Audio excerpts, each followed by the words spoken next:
Abubuwa biyu ba su da riba: soyayya ba aure da kuma aure ba soyayya.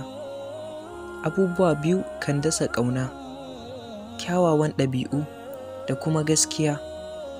Abubuwa biyu kan rusa abota, ƙarya, gulma ko rashin yadda. Abubuwa biyu kan ƙara ƙwarjini, riƙon amana da kuma ibada. Abubuwa biyu na sa kunci, cin mutuncin manya, ƙazafi. Abubuwa biyu na sa farin ciki, kyautatawa da kuma haƙuri. Abubuwa biyu na sa kusanci ga Allah, karatun Ƙur'ani da kuma bin dokokinsa.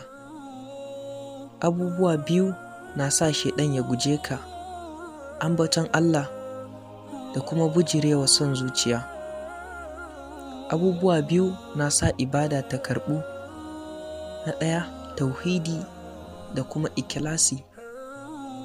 Abubuwa biyu da Allah yake so: kyautatawa da kuma kyakkyawan hali. Abubuwa biyu ne ya sa na tura saƙon nan: kasancewa musulmi da kuma son da nake wa musulunci. Abubuwa biyu nake so ka yi in ka ji wannan saƙon: ka yi aiki da shi, sannan ka yi sharing ma 'yan uwa musulmai. Wassalamu alaikum. Sunana Muhammad AC daga AC Islamic TV.